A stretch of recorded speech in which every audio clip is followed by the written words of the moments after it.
Welcome to mini foods Jaisingh.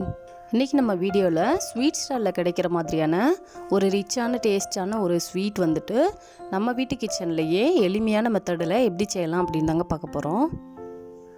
இப்போ இந்த sweet செய்கிறதுக்கு ஒரு பாத்திரம் எடுத்துக்கலாம். அதில் ஒரு கப் அளவுக்கு நல்ல திக்கான காய்ச்சி ஆற வச்ச பால் வந்துட்டு சேர்த்துக்கிறேன்.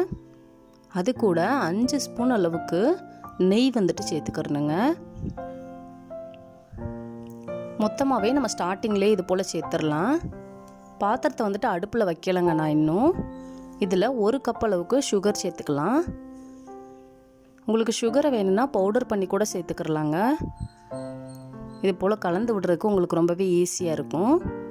அந்த சுகர் வந்துட்டு இந்த பாலில் வந்துட்டு நல்லா கரையிற வரைக்கும் இது போல் நல்லா கலந்து விட்டுக்கோங்க. அப்படி இல்லாட்டினா நீங்கள் பவுடர் பண்ணி சேர்த்தா இன்னும் கொஞ்சம் ஈஸியாக இருக்குங்க. நல்லா கலந்தாச்சு. இதில் 2 கப் அளவுக்கு மில்க் பவுடர் வந்துட்டு சேர்த்துக்குருவோம். மில்க் பவுடர் சேர்த்துட்டு இது நல்லா கலந்து விடணுங்க. நான் இன்னும் அடுப்பில் வைக்கவே கிடையாது. அடுப்பில் வைக்கிறதுக்கு முன்னாடியே நம்ம இது போல் செஞ்சிட்டோம்னா இந்த ஸ்வீட் வந்துட்டு ரொம்பவே ஈஸியான முறையில் செஞ்சு முடிச்சிடலாம். இது போல் இந்த கட்டிகள் இல்லாத அளவுக்கு நல்லா கலந்து விட்டுக்கோங்க. ஒரு முறை நீங்கள் வீட்டில் இந்த ஸ்வீட் வந்துட்டு ரெடி பண்ணி பார்த்தீங்கன்னா கடையில் போய் கண்டிப்பாக அந்த ஸ்வீட் வாங்கவே மாட்டீங்க. அவ்வளோ ஈஸியாக இருக்கும். டேஸ்ட்டும் வந்துட்டு அதே டேஸ்ட் நமக்கு கிடைக்கும். பாருங்கள், நல்லா கலந்தாச்சு. ஸ்டார்டிங்கில் நம்ம மில்க் பவுடர் வச்சு கலக்கும் பொழுது கொஞ்சம் கெட்டியாக இருக்கிற மாதிரி இருக்கும். திரும்ப அந்த சுகர் கூட சேர்ந்து மெல்ட் ஆகும் பொழுது நல்லா இது போல் லிக்விடாக மாறிடும். இந்த அளவுக்கு பதம் இருக்கிற மாதிரி கலந்து எடுத்துக்கோங்க. கலந்து முடிச்சுட்டு பாத்திரத்தை அடுப்பில் வச்சு அடுப்பை வந்துட்டு மீடியம் ஃப்ளேமில் வச்சுக்கோங்க. மீடியம் ஃப்ளேமில் வச்சுட்டு இது போல் கைவிடாமல் ஒரு 2 நிமிஷத்துக்கு நல்லா கலந்து கொடுங்க. இந்த சுகர் வந்துட்டு மெல்ட் ஆகி கொஞ்சம் லிக்விட் ஆகும். திருப்பியும் வந்துட்டு திக்காக ஆரம்பிக்குங்க. பாருங்கள், திரியாக திக்காக ஆரம்பிக்குது. இந்த பதம் வந்ததுக்கப்புறம் அடுப்பை ஃபுல்லாக சிம்மில் வச்சுருங்க.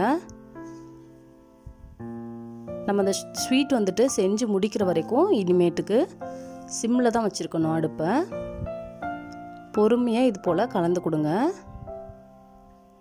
அந்த கட்டிகள் இல்லாத போல் மசிச்சு இது போல் கலந்து கொடுத்துக்கோங்க.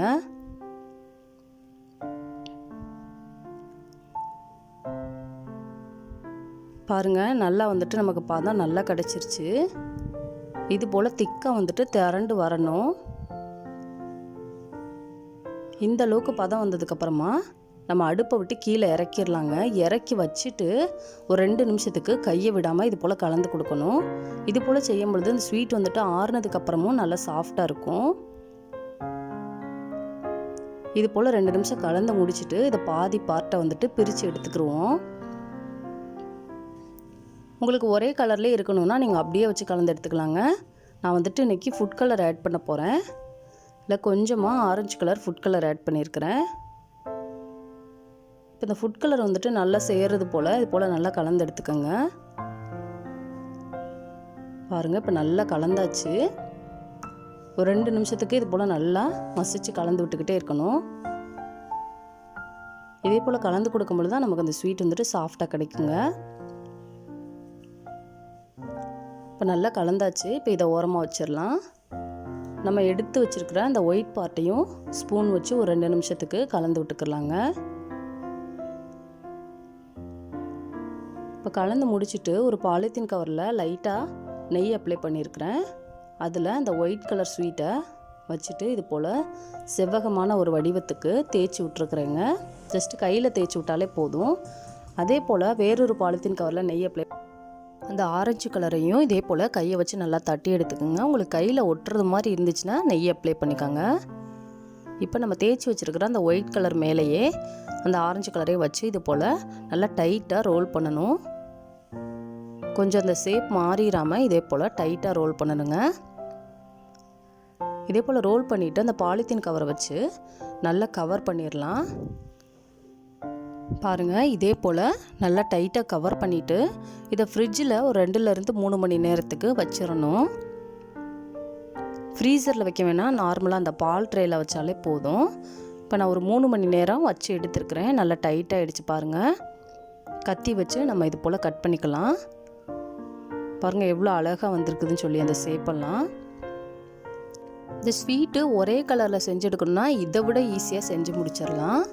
இந்த வீடியோ உங்களுக்கு பிடிச்சிச்சுன்னா லைக் பண்ணுங்கள், கமெண்ட் பண்ணுங்கள், உங்கள் ஃப்ரெண்ட்ஸ் அண்ட் ஃபேமிலிஸ்க்கும் ஷேர் பண்ணுங்கள். இதே போல் சிம்பிளான ரெசிபிஸ் வீடியோ தொடர்ந்து பார்க்குறதுக்கு மறக்காமல் நம்ம mini foods Jaisingh channel subscribe பண்ணுங்கள்.